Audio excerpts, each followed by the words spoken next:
sekarang di Jepang. Ya. Bismillahirrahmanirrahim. Assalamualaikum warahmatullahi wabarakatuh.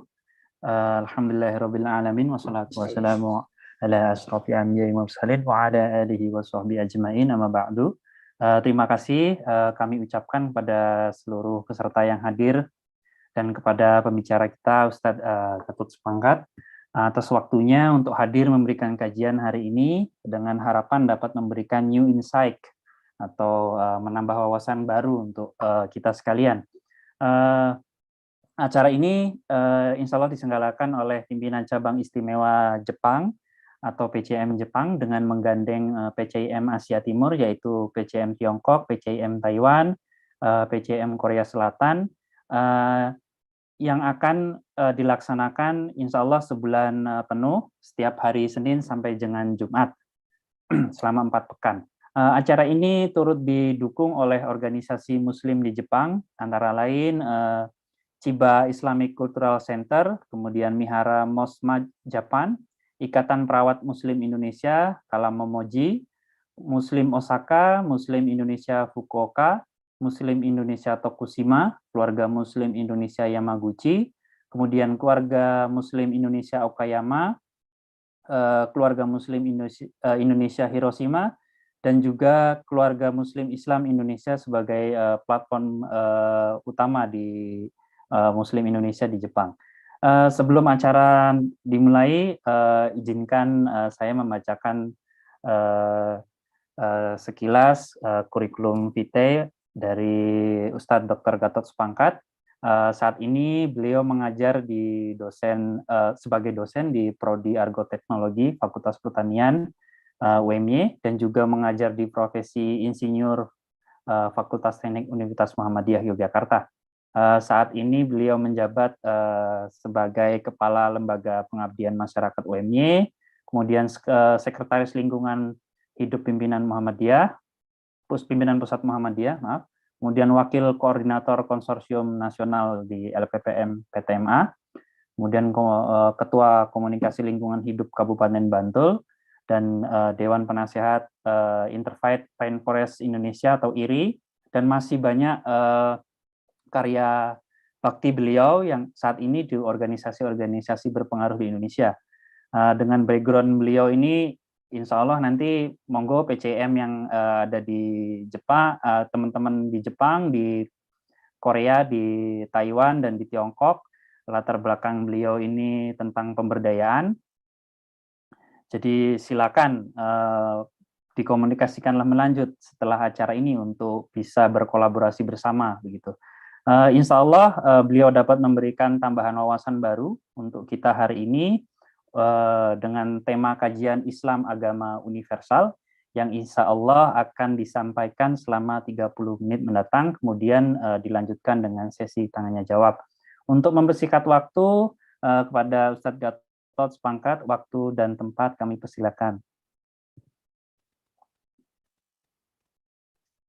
Mohon maaf Pak, atau belum ngapunten belum di unmute. Ya.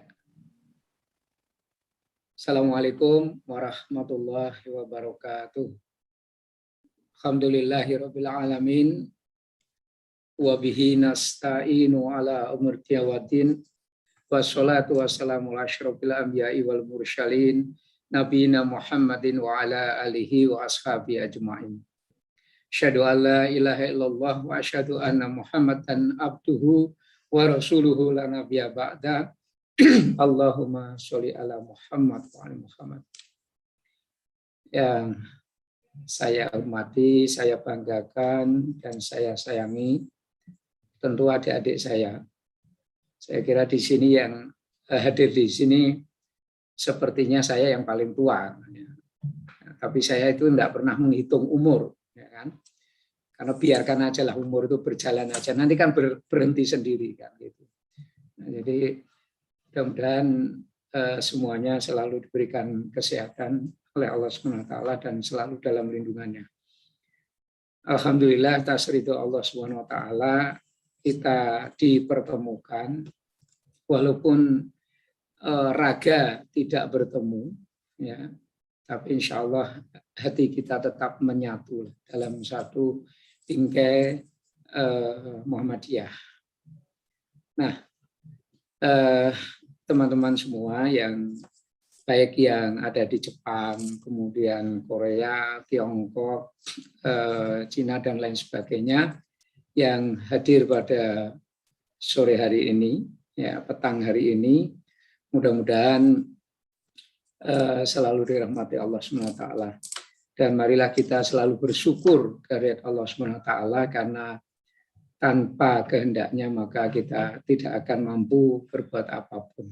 Kemudian yang kedua, tentu kita selalu berharap bahwa Rasulullah Muhammad SAW selalu mendapatkan curahan dari Allah SWT, sehingga beliau yang telah menuntun kita dari hal yang dahulunya kita nggak tahu sama sekali atau nggak karu-karuan jalannya, alhamdulillah bisa tertata, bisa terarah dengan baik. Sehingga semoga kita semua juga mampu mengikuti jejaknya dan mengamalkan apa yang telah dituntunkan, sehingga nanti kita bisa ketemu di tiga tempat di mana ketika nanti di Yaumul Akhir Rasulullah Muhammad SAW itu akan menjemput kita. Yang pertama di Telaga Kautsar, kemudian di jembatan Shirathul Mustaqim, dan yang terakhir di pintu surga. Semoga kita akan bisa bertemu dan bersama dengan beliau di Yaumul Akhir. Amin. Teman-teman semua, mungkin hanya panduan saja, mungkin saya akan share screen saja untuk memandu agar lebih tertata pembicaraan kita. Bentar.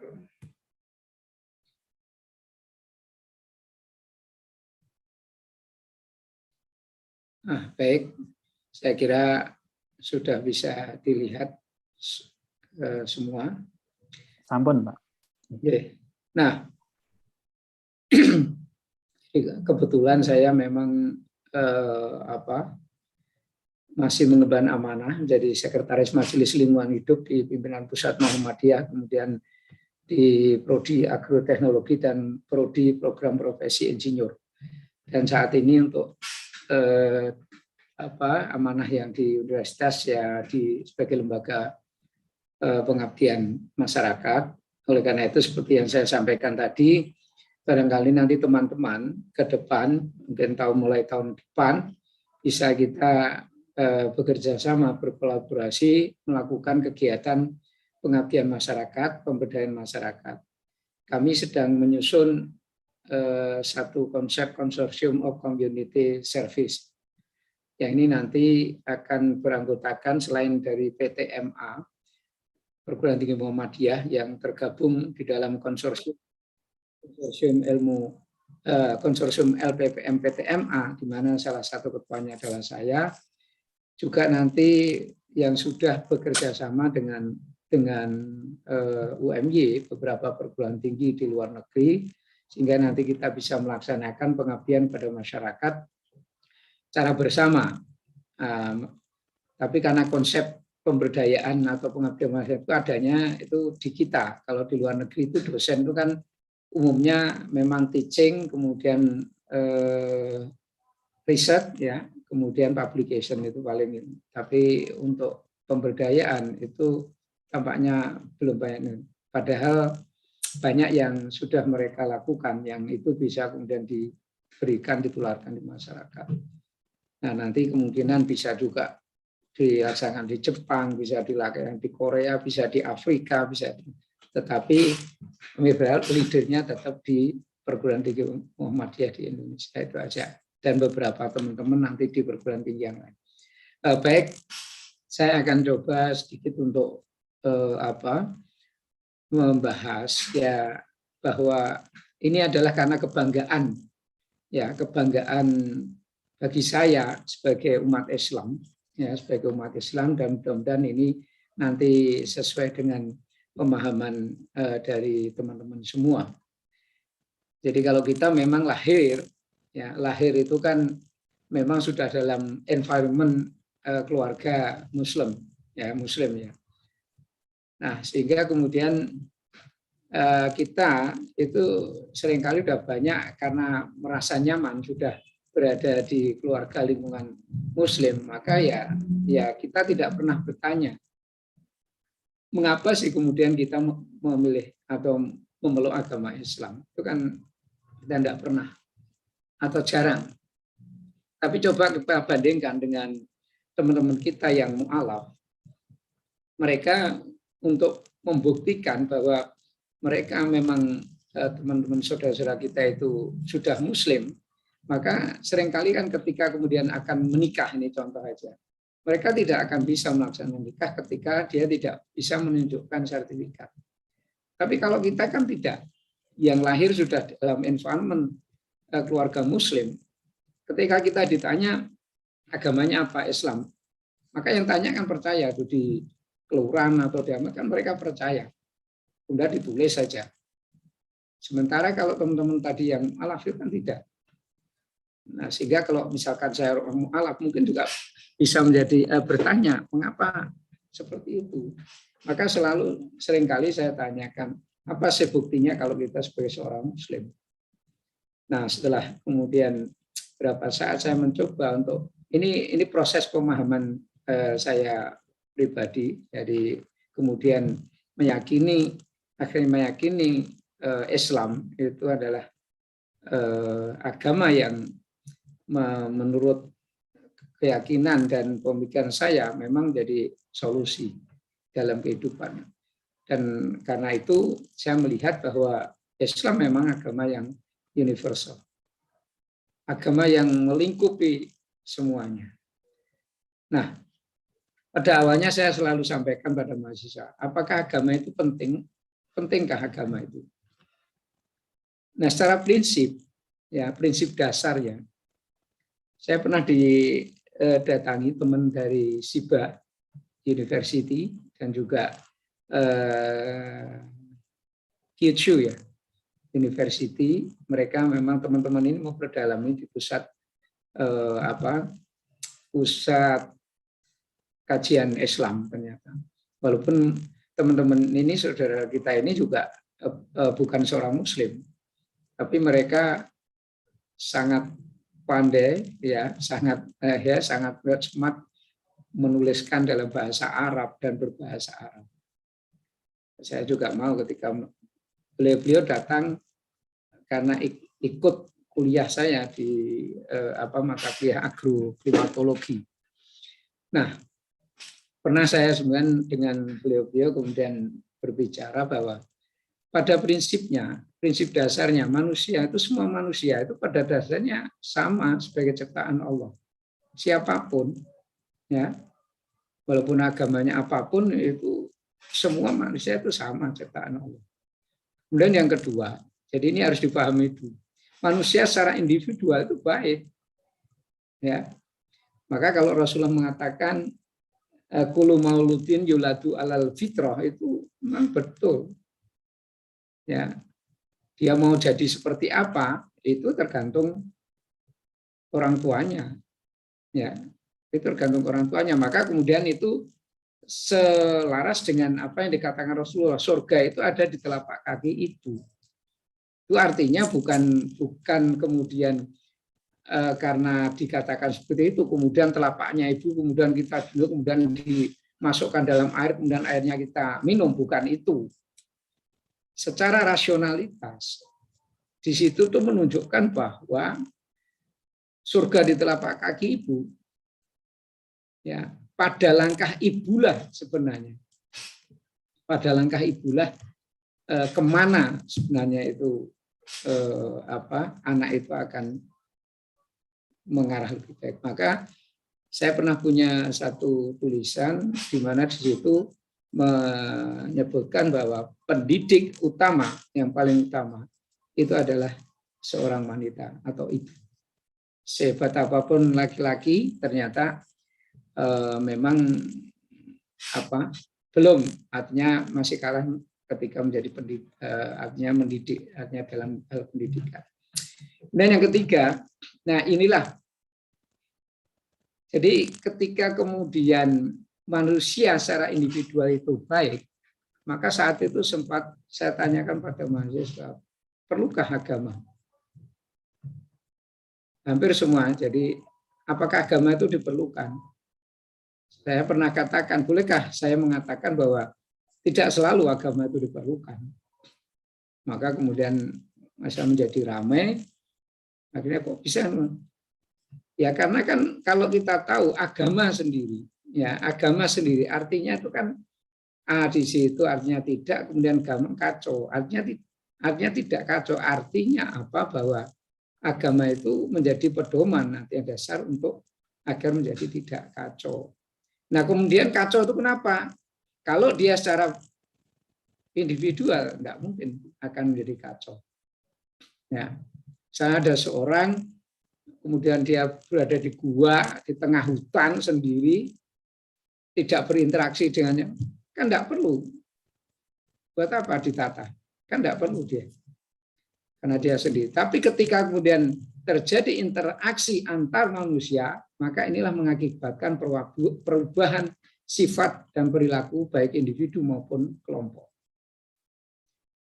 Nah, dari situ, karena apa? Karena kemudian muncullah kepentingan yang mempertegas perubahan sifat perilaku. Jadi orang menjadi jelek, menjadi tega dan sebagainya atau apapun lah, itu karena kepentingan. Ya, karena apa? Ya karena interaksi. Maka perubahan tersebut itu akan membentuk pola hubungan. Ya, seseorang bisa menjadi baik atau tidak. Nah, oleh karena itu diperlukan pedoman. Maka kemudian ketika ada agama diperlukan, tentu karena kita tidak hidup sendiri. Kita ini hidup dan kita ini dalam hidup dan kehidupannya. Hidup itu individu, kemudian kehidupan itu sosial. Maka kita harus ada aturannya. Maka agama itulah. Nah, kemudian pilihannya apa? Ya, pilihannya ya nggak ada lain.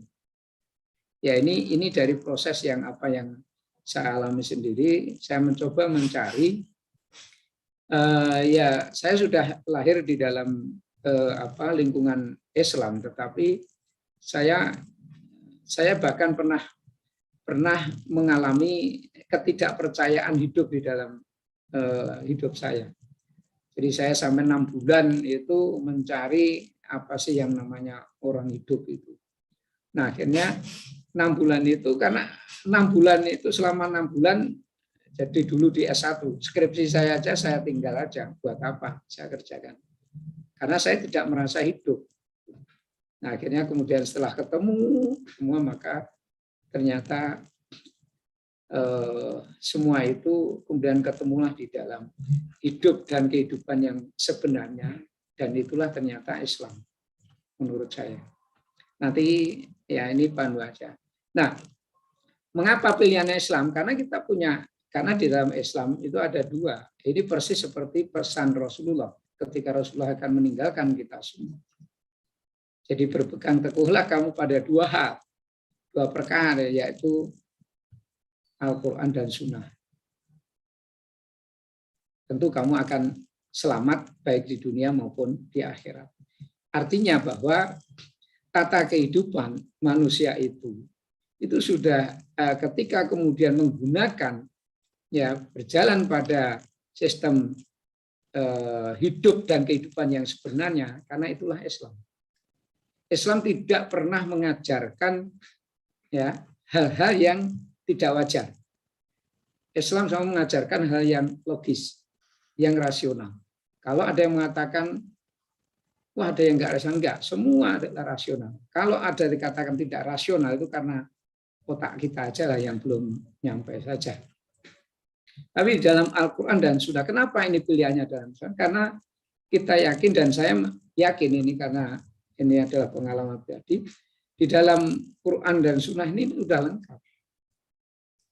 Jadi Quran itu menjadi pelengkap, mulai dari Taurat, Zabur, ya, buku Zabur, kemudian Taurat, Injil, Perjanjian Lama, Perjanjian Baru. Jadi semuanya sudah terutama kalau kemudian kita belajar, kita pakai buku terbitan yang paling akhir, pasti kita akan cari buku yang terbitan yang terakhir, karena di situ pasti akan lebih lengkap dibanding yang sebelumnya. Nah, jadi di situ kenapa kemudian Islam jadi pilihan kita? Karena memang semuanya ada di dalam. Nah ini ya. Jadi, nah kemudian apa sih pengertian Islam? Ini saya kan dulu. Kalau ketika Rasulullah, ya, dalam hadisnya disebutkan, ketika kemudian Rasulullah ditanya diajari oleh Jibril, maka kemudian Rasulullah mengatakan Islam. Kalau ketika engkau ditanya apakah itu Islam, maka Islam itu adalah engkau bersaksi bahwa tidak ada sesembahan yang hak selain Allah, dan bahwasanya Muhammad adalah utusan Allah. Engkau dirikan sholat, tunaikan zakat, berpuasa Ramadan, dan berhaji ke Baitullah jika engkau mampu untuk menempuh perjalanan ke sana. Nah, ini nanti ada kajian tersendiri tentang 4 sehat 5 sempurna. Ya, 4 sehat 5 sempurna. Kemudian di dalam Quran banyak sekali, ya, tapi beberapa yang sudah jelas, di mana di dalam Al-Maidah ayat 3, di situ Allah menegaskan, pada hari ini aku telah sempurnakan bagi kalian agama kalian, dan aku telah cukupkan nikmatku atas kalian, dan aku pun telah ridho Islam menjadi agama bagi kalian. Artinya kalau dari sini sebenarnya Islam itu ternyata sudah disebut di dalam Quran. Jadi Islam ini tidak hanya kemudian berupa kata benda, setelah saya yakin, ya. Tidak hanya berupa kata benda. Maka nanti saya tunjukkan kenapa, menurut saya, pemahaman saya, kenapa kemudian nabi-nabi itu dikatakan beragama Islam. Kemudian di dalam Ali Imran ayat 19, ya, inna dina indallahil Islam, ya, sesungguhnya agama yang benar di sisi Allah hanyalah Islam. Artinya kemudian kebenaran ini siapa yang ini inline atau selaras dengan apa yang dikatakan Rasulullah tadi. Jadi ketika kamu berpegang teguh pada 2 perkara, maka kamu akan selamat di dunia dan di akhirat. Jadi kebenaran itu adalah keselamatan.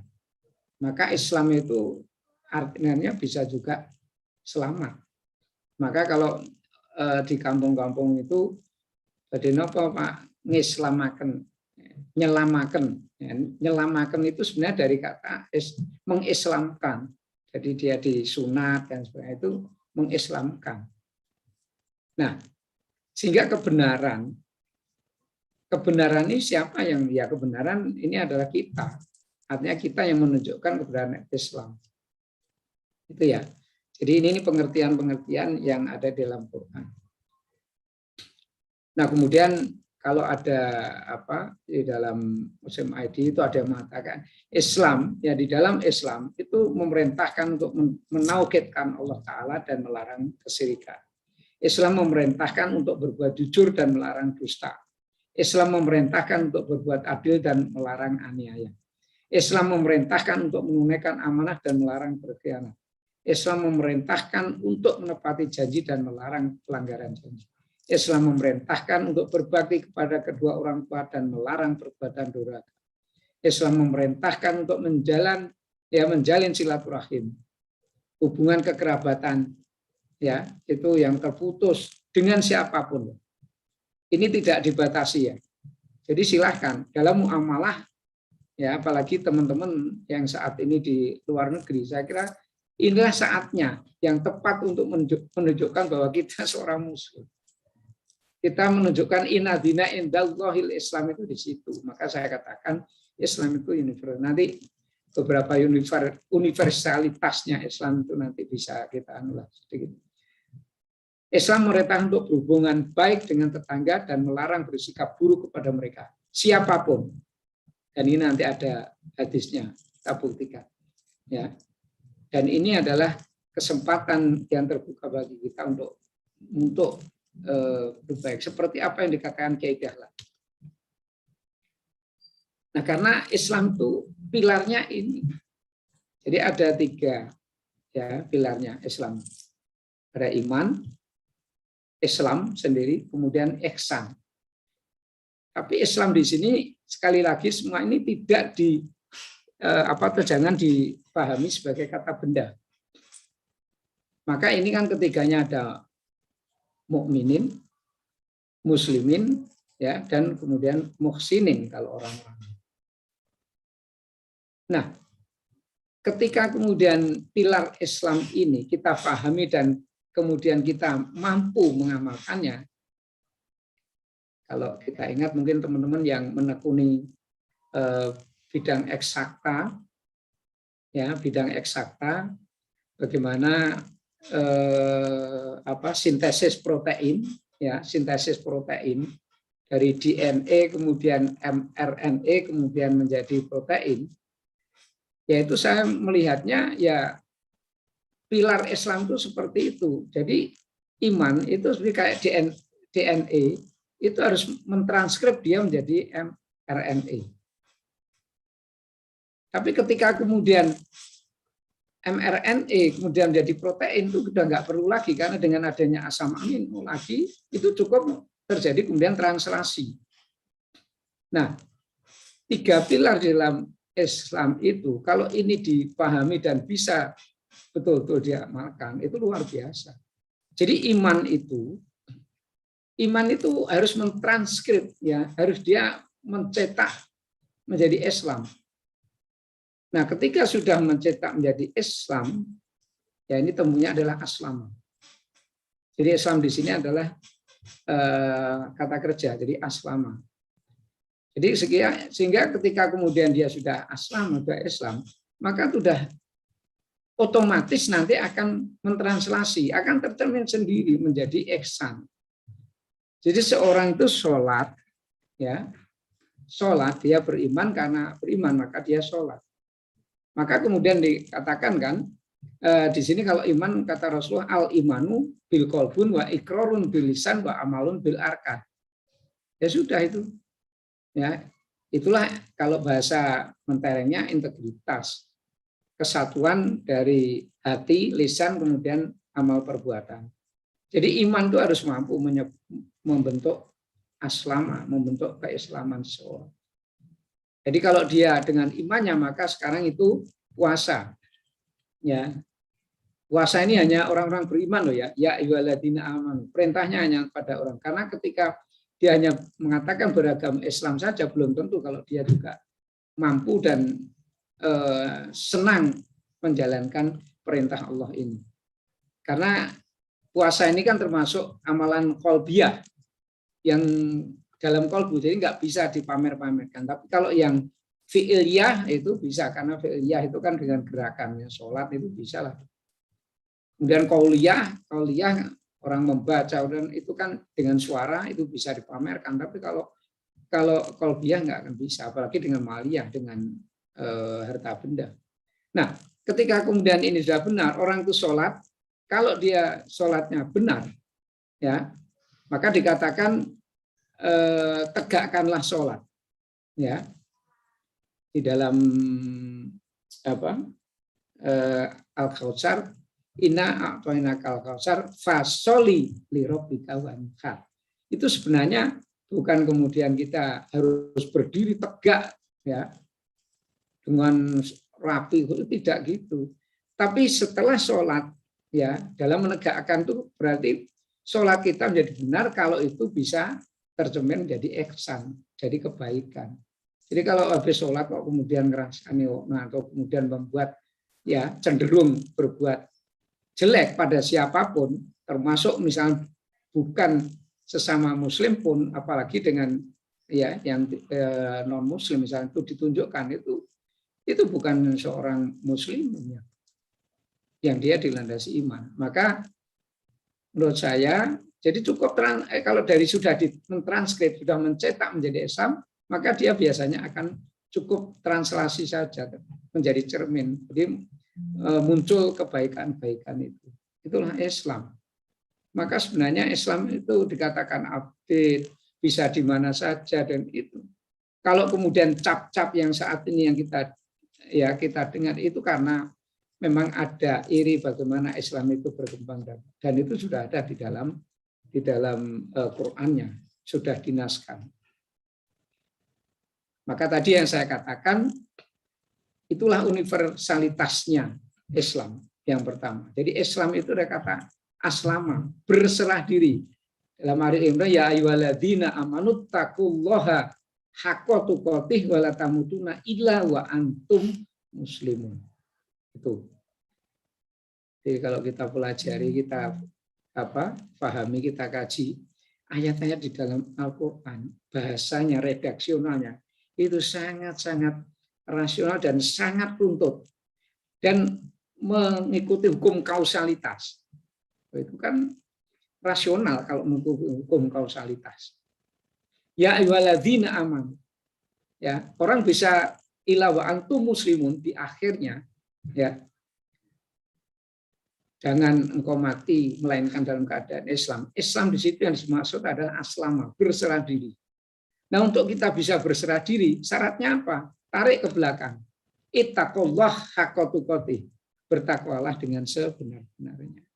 Artinya patuh pada Allah dengan segala perintahnya dan patuh dengan segala larangannya.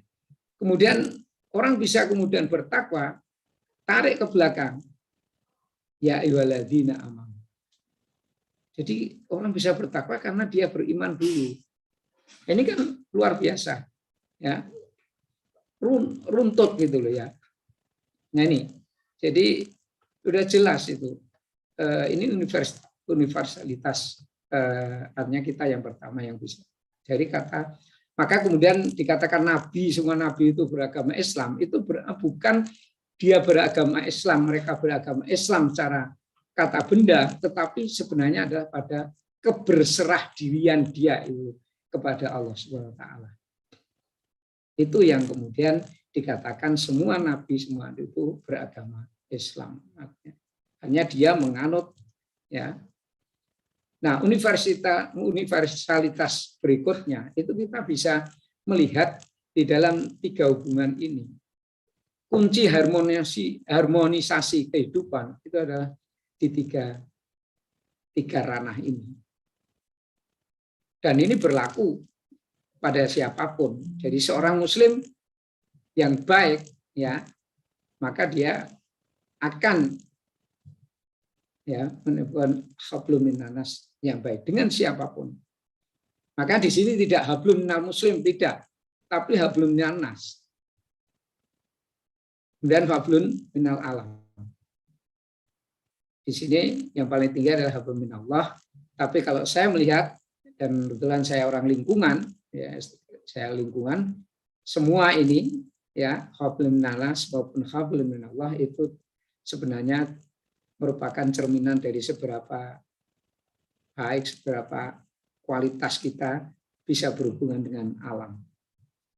Ya, misalkan kalau saya di pertanian gitu, mungkin Mas Abi ketika praktikum, ya, mungkin di laboratorium kultur in vitro, memang di pedomannya dulu saya katakan kita akan mengembangkan satu makhluk. Dia itu makhluk hidup.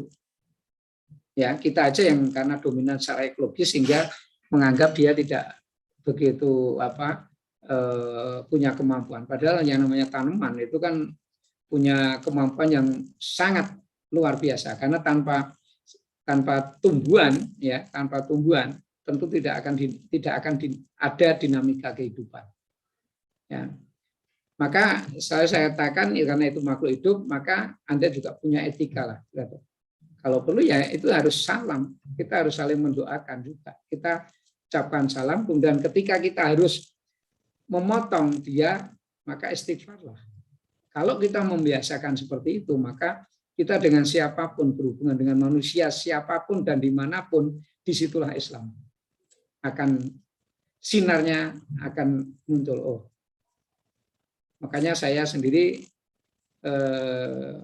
memang paling suka, jadi bukan berarti kemudian dengan sesama muslim tidak suka berkumpul dengan muslim, bahkan itu harus, tapi sesama dengan teman-teman non muslim tidak ada masalah, dan saya senang karena disitulah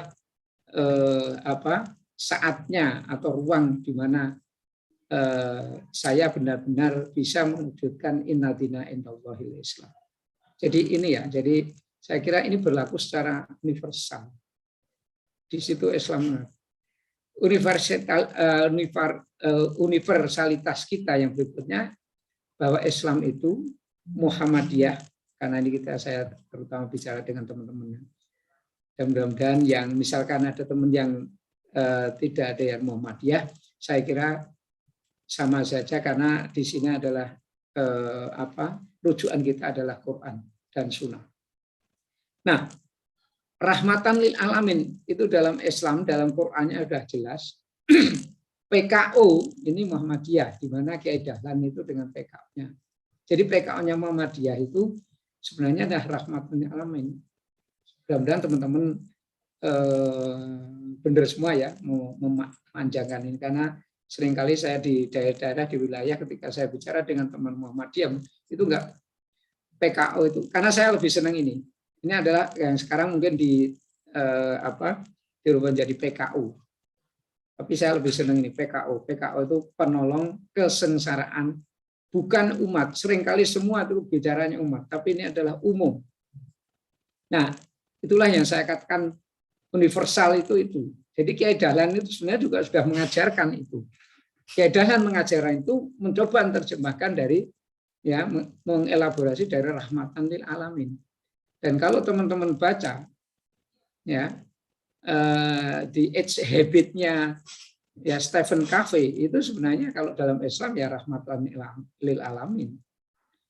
Jadi akumulasi dari Seven Habit-nya Stephen Covey itu, sehingga satu buku ya Age Habit yang ke-8 itu tebal banget. Itu setelah saya baca, ini rahmatan, ini Islam ini. Begitu ya. Jadi ini universal, Islam itu di sini. Nah, kemudian yang berikutnya, lintas batas Islam itu. Kalau kita ngaji coba di dalam itu di Al-Hujurat dan juga PKO tadi, ya. Di Al-Hujurat 13 itu jelas Allah menyebutkan di sana, Allah itu menciptakan kita berbangsa-bangsa, bersuku-suku, ya. Untuk apa? Untuk saling mengenal. Artinya itu juga simbol perbedaan, variabilitas, ya, variabilitas. Jadi keindahan itu kalau ada variasi. Kalau keseragaman itu beda. Mungkin teman-teman yang menekuni genetika, saya kira keseragaman itu tidak mengembangkan tidak akan terjadi evolusi, ya. Maka variabilitas itulah yang, maka keindahan itu ya ketika ada variabilitas, ketika ada keanekaragaman, ya. Karena tanpa ada keanekaragaman nggak ada indahnya.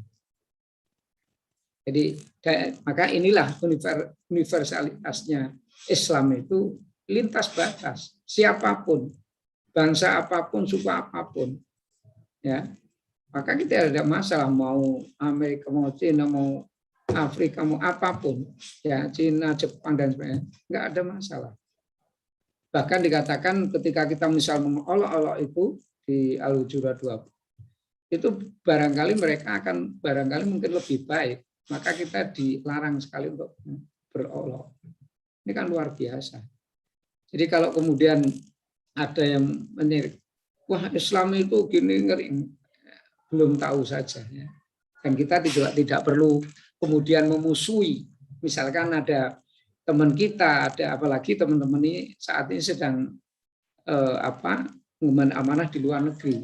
Saya kira tidak perlu kemudian ada yang mengenai Islam kita kemudian mungkin kita tunjukkan tadi bagaimana Islam itu melihat kehidupan, bagaimana Islam itu harus berhubungan satu dengan yang lain, mengajarkan tata krama dan lain sebagainya. Insya Allah nanti dengan seperti itu maka mereka paham. Ketika mereka paham, insya Allah mereka juga bisa memahami kita dan akan bisa menerima dengan baik. Nah, ini di dalam sunnah, ini luar biasa. Ya, Rasulullah itu. Rasulullah mencontohkan.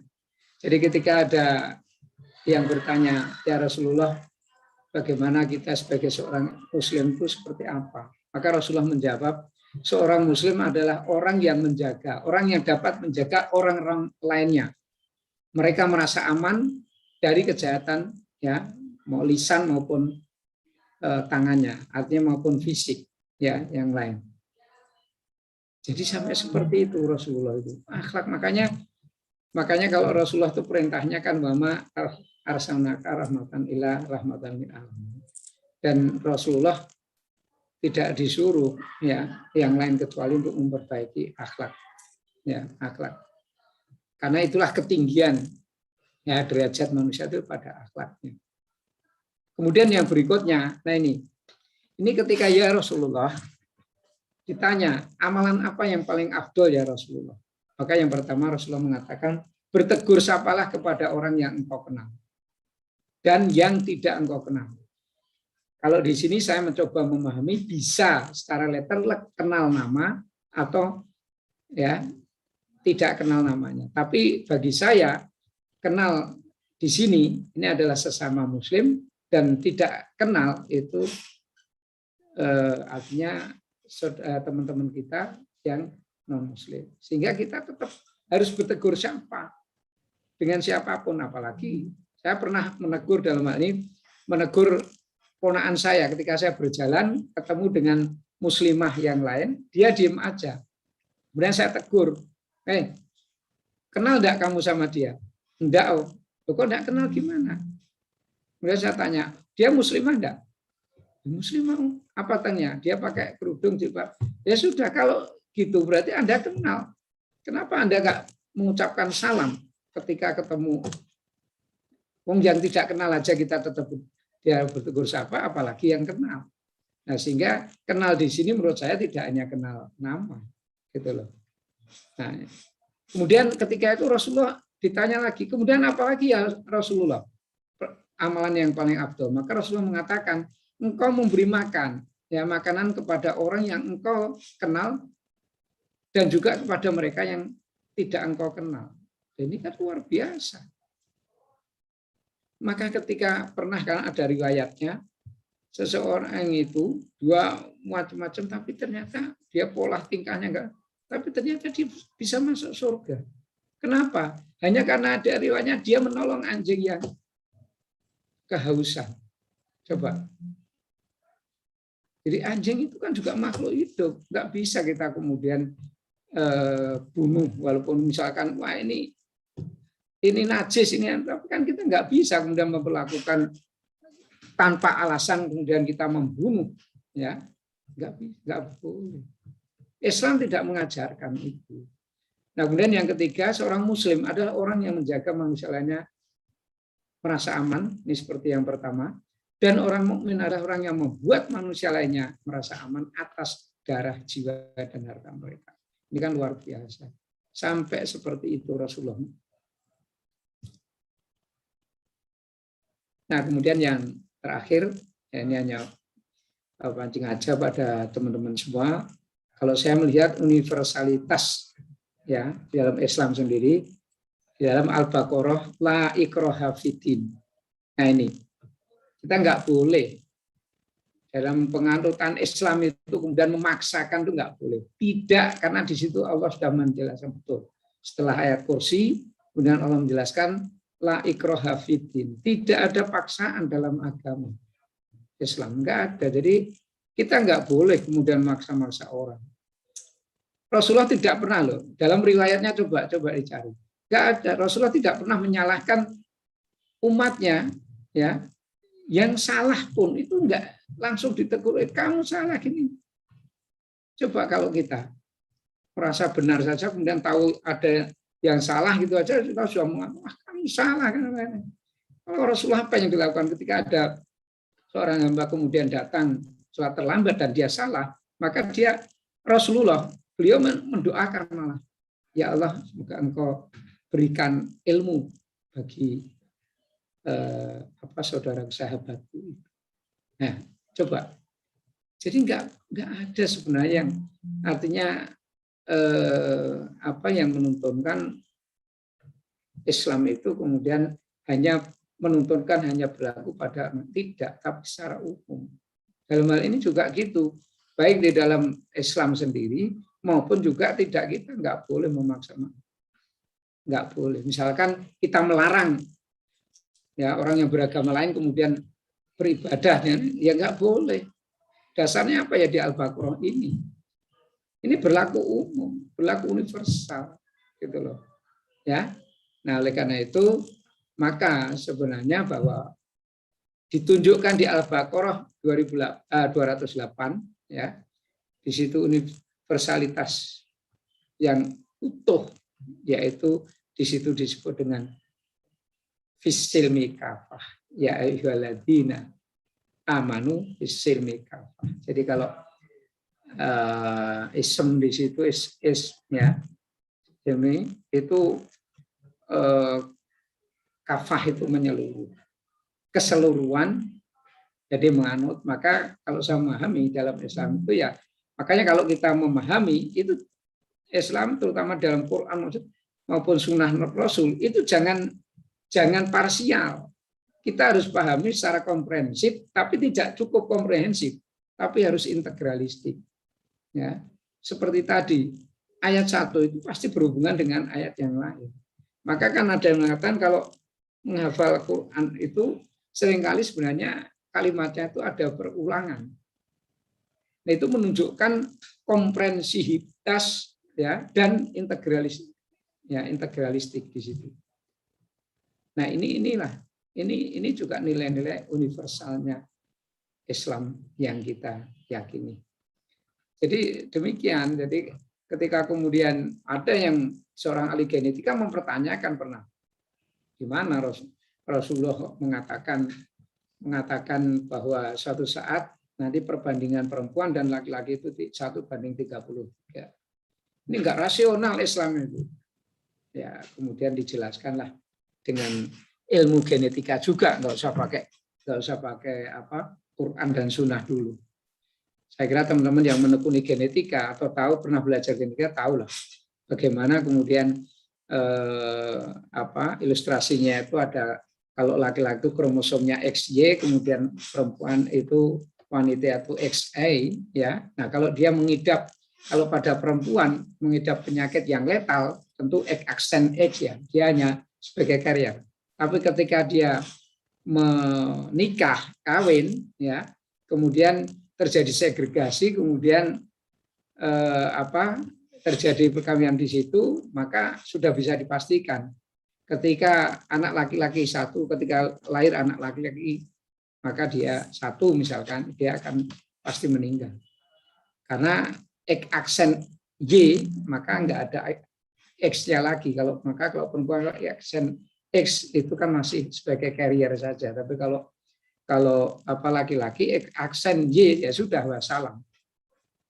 Nah, inilah sebenarnya banyak yang bisa kita kaji dalam Islam ini, tapi kenapa saya cenderung ini saya sampaikan ke teman-teman, apalagi teman-teman yang saat ini berada di luar negeri, maka disinilah tunjukkan rasionalitas, ya, komprehensivitas dan juga integrasinya dari Islam, sehingga tunjukkan inna dina indallahil Islam. Insya Allah nanti saudara kita banyak, syukur nanti insya Allah ini akan menjadi syiar yang baik dan insya Allah akan menambah jamaah ya Muslim nantinya, dan itu pahala bagi sampean semua. Saya kira demikian yang bisa saya sampaikan sedikit ini, mudah-mudahan menjadi ya mudah-mudahan menambah pengetahuan kita. Ya, kalau ada hal yang kurang berkenan atau kurang pas pemahamannya, saya mohon maaf, karena ya inilah orang pertanian itu kalau kalau mencoba memahami. Jadi sekali lagi saya tidak mengajarkan agama karena saya bukan guru agama, tapi saya akan mengajak teman-teman semua untuk mengaji hidup dan kehidupan yang sebenarnya. Karena saya yakin hidup dan kehidupan yang sebenarnya itulah Islam. Islam tidak pernah mengajarkan hal-hal yang tidak wajar. Sesuatu yang wajar itulah Islam. Saya kira demikian. Terima kasih. Assalamualaikum warahmatullahi wabarakatuh. Waalaikumsalam warahmatullahi wabarakatuh. Masya Allah, Alhamdulillah, kajian hari ini sangat relate ya dengan tantangan dakwah dan syiar Islam di Jepang khususnya dan di Asia Timur. Diawali dengan pertanyaan apakah agama diperlukan, kemudian ditelaah dari manusia sebagai makhluk individu, kemudian pengaruhnya pada tingkat individu dan kelompok, sampai ke pola hubungannya. Terkait universalitas Islam, selama ini orang Jepang sangat menjaga hubungan vertikalnya ya, atau hubungan sosialnya, hablum minannasnya begitu. Kalau tadi Pak Gatot sampaikan, namun kering nilai transendentalnya atau hubungan hablum minallahnya. Konsep ini yang belum ada di tatanan sosial kehidupan di sini. Saya rasa poin-poin yang tadi disampaikan guru kita, alhamdulillah insya Allah dapat menambah amunisi kita dalam dakwah syiar Islam di Jepang atau di Asia Timur. Terima kasih kepada Ustadz Gatot Supangkat atas kajiannya yang sudah dipaparkan. Jazakallah khairan kasir. Sesi selanjutnya adalah tanya jawab, mungkin 1 atau 2 pertanyaan.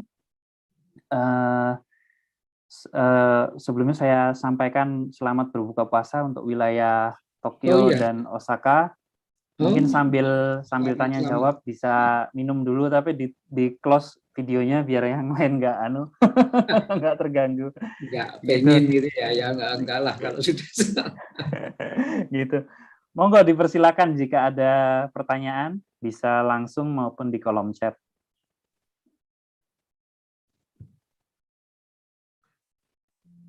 Mas Ridwan, kayaknya penasaran ada yang mau ditanyakan ini. Teman-teman sudah pada hebat itu, sudah paham itu soalnya. Tinggal kemudian bagaimana kita tunjukkanlah kebenaran Islam itu. Mudah-mudahan insya Allah nanti punya teman. Jadi seperti teman saya yang di Ehime ya. Ehime. Itu dia dulu dosen UPN tapi ambil S3 di Ehime gitu. Nah, setiap waktu sholat dia ke bawah, kemudian di bawah tangga itu dia sholat. Nah, lama-lama kemudian sama profesornya ditanya, kamu tuh ngapain gitu? Kamu tuh ngapain seperti ngapain kok aneh gitu menurut profesornya itu. Saya sholat. Apa itu sholat? Nah, kemudian dia jelaskan, saya seorang Muslim, saya karena ada perintah bahwa saya harus menjalankan sholatnya, karena saya seorang Muslim itu harus menjalankan sholat. Tadi seperti definisinya Islam ketika Rasulullah mengatakan seperti itu, seperti yang disampaikan oleh Jibril. Nah, akhirnya lama dia tanya terus. Akhirnya apa? Dia minta diajari, kemudian belajar Islam. Akhirnya kemudian dia masuk Islam, dan akhirnya kemudian dia meminang teman saya itu akhirnya malah sehingga jadi istrinya, dan akhirnya kemudian tidak boleh pulang karena memang mengikuti suami. Nah, itu dia sampaikan juga ya inilah. Nah, sekarang tinggal di Ehime. Nah, anaknya kemudian yang kemarin akan disekolahkan ke Indonesia. Nah, ini jadi ketika kemudian kita ya semampu kita, memang kita juga tidak kemudian karena ketika beribadah pun itu berlebihan, saya kira juga itu nafsu, dan itu nggak boleh. La yukallifullahu nafsan illa wus'aha laha makasabat wa 'alaiha maktasabat. Jadi ya semampu kita, Allah tidak akan memberikan sesuatu yang melebihi kesanggupan kita. Saya kira gitu, mudah-mudahan teman-teman semua selalu sehat dan selalu bisa menunjukkan apa adanya lah. Karena Islam itu ya apa adanya. Islam itu adalah suatu hal yang wajar. kita berhubungan membuat baik pada orang, itu ya itulah. Itu kan sudah hal yang biasa, gitu loh. Suatu hal yang, dan memang itulah nilai Islamnya di situ. Begitu, ya sekali lagi nanti suatu saat suatu saat nanti bisa kita kolaborasi ya Man, untuk pemberdayaan atau mungkin nanti untuk siar. Jadi kolaborasi pemberdayaan pengabdian masyarakatnya, tapi sekaligus di situ siar, gitu loh.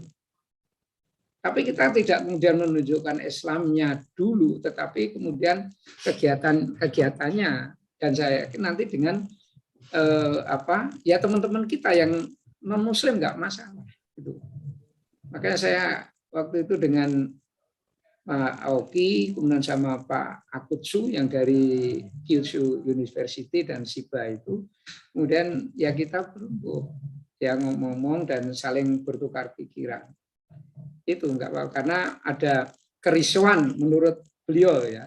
Di Jepang itu saat ini tampaknya nilai-nilai itu sudah mulai ditinggalkan gitu.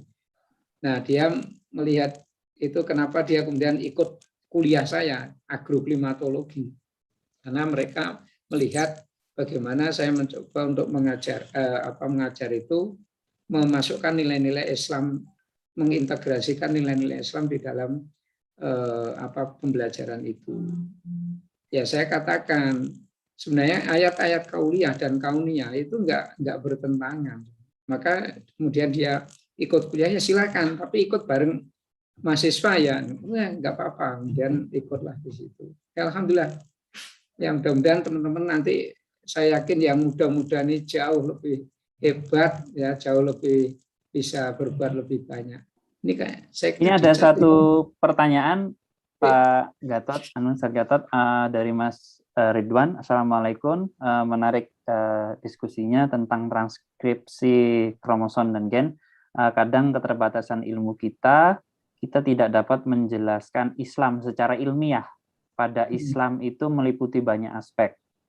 Padahal Islam itu meliputi banyak aspek. Bagaimana mengamati nilai-nilai Islam pada ilmu yang kita tekuni? Begitu pertanyaannya, Pak Gatot. Oke, terima kasih Mas Ridwan. Ya Ridwan ini orang-orang beriman ya, kauman itu kaum beriman. Itu insya Allah. Jadi gini, kita juga jangan kemudian asa bahwa Quran itu referensi ilmu pengetahuan ya. Nanti karena kita bisa terjebak nanti untuk di sana. Artinya bahwa kalau tadi dalam Quran itu ada inspirasi. Seperti ketika kemudian Allah mengatakan ya di dalam surat Yasin ayat 38 ya. Allah menyebutkan ini adalah jawaban dari pertentangan antara kaum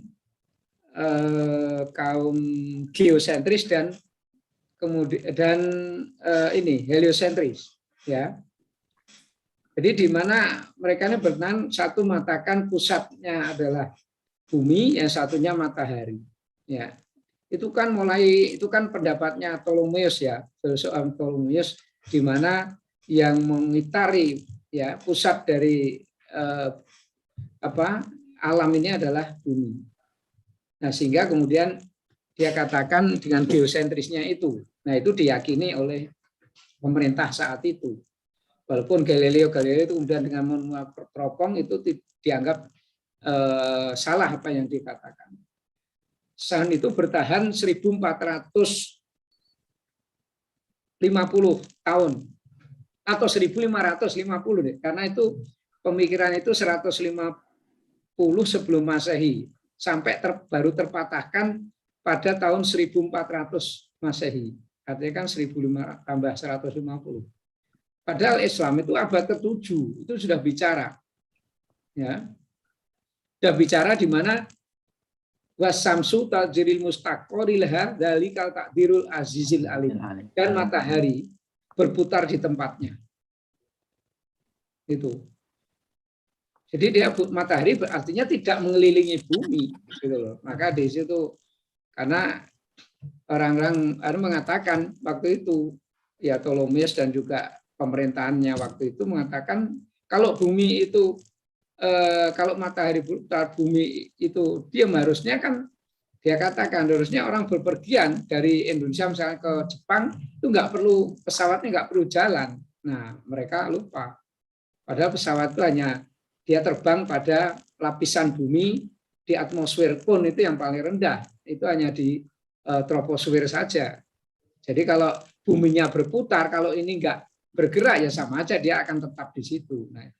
Nah, kembali pada Mas Ridwan tadi, bagaimana kita Islam itu karena itu inspirasi, maka kita bisa menggunakan contoh aja gini. Saya mengambil wakulu wasrobu walatus ribu. Ini contoh saja.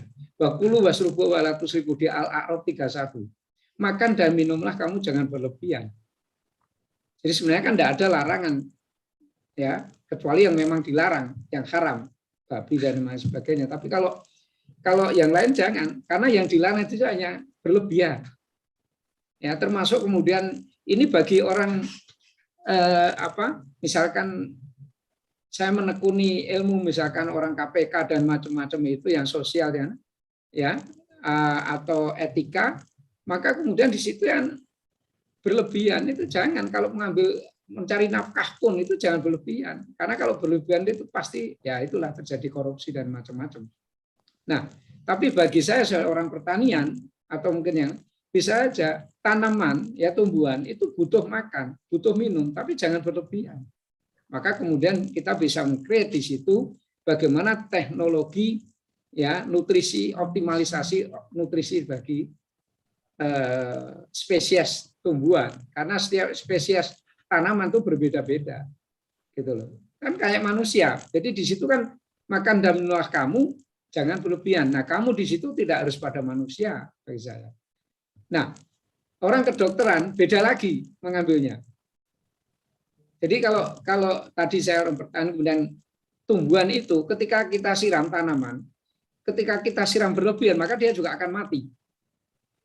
Ketika dia tidak kita berikan minum, tidak kita siram, maka dia juga akan mati.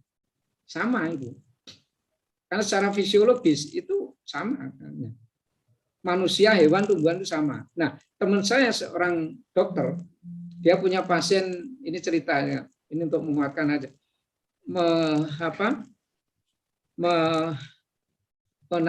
Dia bertanya, Bapak itu kan seorang haji, Bapak punya, kan dia mengidap diabetes mellitus. Bapak itu kan seorang haji dan punya nabi yang luar biasa, Nabi Muhammad. Nabi Muhammad kan pernah mengatakan, dan ini sama dengan tadi yang Nabi Muhammad kan pernah mengatakan, makanlah kamu bila lapar, berhentilah makan sebelum kenyang. Maka si dokter ini mengatakan, dia seorang Hindu. Ya, teman saya satu angkatan di Gajah Mada. Kemudian dia mengatakan, itu obatnya diabetes, Pak. Karena nggak ada, diabetes itu nggak ada obatnya. Nah, saya juga cocok lah. Kalau kadar gula itu yang jadi masalah, kalau kadar gula tinggi itu jadi masalah, kadar gula rendah juga masalah. Maka itu nggak boleh kan. Itu.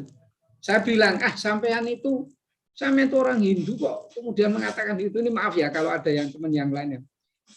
Sampean orang Hindu kok kemudian mengatakan gitu. Apa yang dia katakan? Aku memang seorang Hindu. Tapi kan aku seorang dokter, aku lebih tahu dari kamu. Oh iya ya, alhamdulillah saya tuh. Ya Allah, saya terus ya Allah, mudah-mudahan Engkau beri hidayah ya Allah. Saya bilang gitu terus, artinya saya berdoa. Tapi saya sendiri mengambil tadi, artinya tadi yang saya katakan, saya mengambil teknologi pemberian nutrisi dan juga air secara optimum. Jadi saya memberikannya tidak berlebihan, tidak berlebihan, tetapi dia juga harus diberikan sesuai dengan, misalkan hibrid, ya hibrida. Nah, dia maunya misalkan dosisnya itu 2 kalinya, misalkan varietas dalam. Nah, kalau kita berikan satu dosis, kan dia ya sama aja masih lemes karena dia kurang. Tapi sebaliknya kalau varietas tanaman yang varietas dalam, yang lokal, yang dia cuma butuhnya satu bagian. Nah, kalau kita kasih dua, kan enggak ada gunanya yang satu. Bahkan dia akan malah bisa menimbulkan plasmolisis di sekitar tanah itu. Nah, jadi sekali lagi, bagaimana kita ambil inspirasi seperti teman kemarin juga gitu. Gimana ini saya menekuni ilmu saya ini keuangan daerah. Gimana? Ya intinya di situ nilainya adalah bagaimana amanah. Artinya nggak perlu kita memberikan akuntansi Islam gini-gini, nggak. Seseorang akuntansi itu kan ilmu mencatat. Ketika kemudian dia mencatat uang masuk Rp10, keluar Rp10, itu udah Islami. Itu nilai-nilai Islam. Itu nilai kewajaran. Dan itulah Islam. Jadi hidup dan kehidupan yang sebenarnya itulah Islam. Jadi kalau Mas Ridwan background-nya apa? Saya biomedical engineering, Pak, sekarang. Wah, itu sekarang baru ngetop-ngetopnya itu. Ya. Biomedik itu biomedical itu sekarang bagus. Berarti apalagi itu banyak, Mas. Tapi yang penting inspirasi. Seperti Ustadz Sairul Alim, ketika saya tanya, Alif Lam Mim. Alif Lam Mim, apakah ini petunjuk? Coba pernah kan? Coba nanti kalau ada yang bisa, nanti saya diberitahu. Saya tanya, apakah ini petunjuk? Alif Lam Mim, To, Si, Mim, dan lain sebagainya. Nah, ketika kemudian saya tanya dan saya cocok dengan Ustadz Sairul Alim, almarhum itu, dia mengatakan, saya dibalik. Menurut Anda, itu petunjuk enggak? Ya, saya katakan, Ustadz, saya yakin ini petunjuk. Karena di awal sudah disebutkan, dalikal kitabul la raiba fihi hudal lil muttaqin, di belakang ada hudal linas. Jadi saya percaya ini petunjuk. Tapi gimana caranya saya mengambil petunjuknya kalau ini hanya seperti ini? Nah, kemudian beliau menyampaikan dan seperti apa yang saya sampaikan tadi, bahwa setiap kita yang punya background, karena Quran ini adalah inspirasi, ada nilai-nilai di situ, silahkan kita sesuai dengan background ilmu kita. Maka dia mencontohkan, saya nggak tahu hitungnya, Alif Lam Mim itu hitungannya, kalau dihitung bahasa Arabnya sampai 271. Saya sebagai orang kimia, dia bilang gitu, kimia murni dia. Deretan periodik unsur, ya, itu kan paling tinggi berat atom unsur buatan itu hanya 251. Maka saya sebagai orang kimia murni, maka saya ditantang untuk bisa membuat satu unsur dengan berat atom sampai 271. Nah itu kayak gitu, Mas. Jadi kayak tadi saya mengambil orang pekannya seperti itu, tapi teman saya ternyata seorang Hindu pun dia bisa mengambilnya itu dengan dari sisi kedokteran seperti itu. Sama kan dengan kemudian ketika kemudian Newton sendiri kemudian menemukan F sama dengan M kali A dan B sama dengan M kali G dan sebagainya. Jadi sunatullahnya di gaya gravitasi itu. Saya kira gitu Mas Ridwan, saya kira teman-teman Mas Ridwan dan teman-teman semua insya Allah mudah untuk mengelaborasi lagi. Insya Allah kalau kita sungguh-sungguh Allah akan menunjukkan di mana kita mengambil inspirasi pada background keilmuan kita. Saya kira nanti akan ketemu. Demikian. Masya Allah, tabarakallah. Sekali lagi kami ucapkan banyak terima kasih kepada ayahanda kita, Ustadz Gatot Subangkat, atas kajian-kajian yang disampaikan.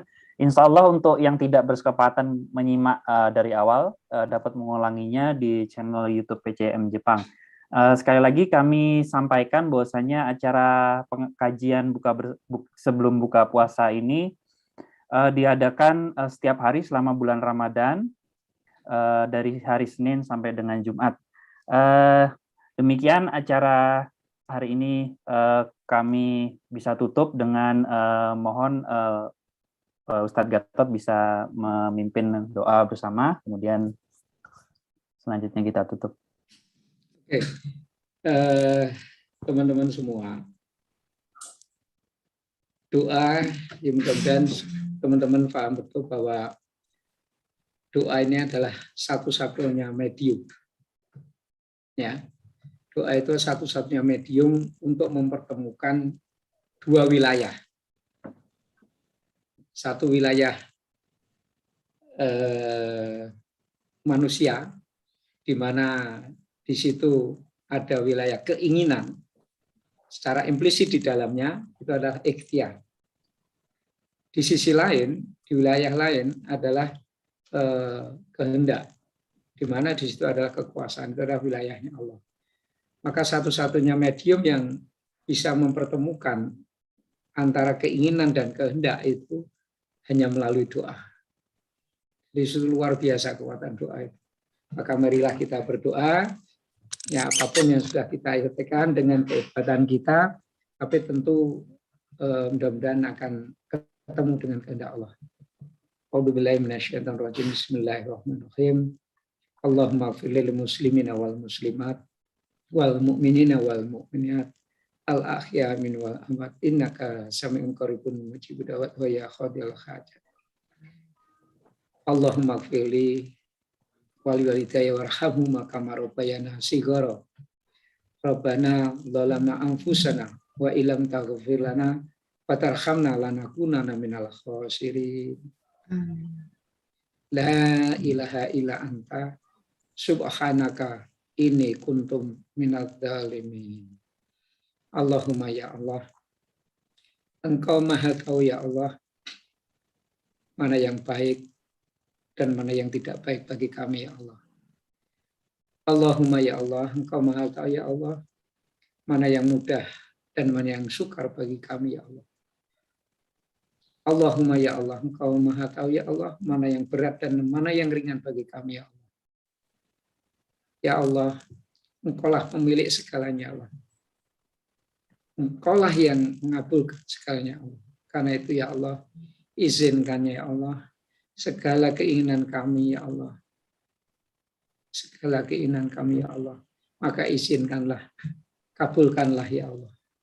Namun, hamba-Mu mohon ya Allah. Hamba-Mu yang lemah ini selalu memohon padamu ya Allah. Segala pemberian-Mu ya Allah. Hamba-Mu mohon, janganlah melebihi kemampuan kami di dalam menerimanya ya Allah. Rabbana atina min ladunka rahmah wa hayyi lana min amrina rasyada. Rabbana atina fid dunya hasanah wa fil akhirati hasanah wa qina adzabannar. Subhana rabbika rabbil izzati amma yasifun wa salamun alal mursalin walhamdulillahi rabbil alamin. Assalamualaikum warahmatullahi wabarakatuh. Waalaikumsalam warahmatullahi wabarakatuh. Demikian acara ini kita tutup bersama dengan doa kafaratul majelis. Subhanallah, alhamdulillah, wa asyhadu an la ilaha illa anta, astaghfiruka wa atubu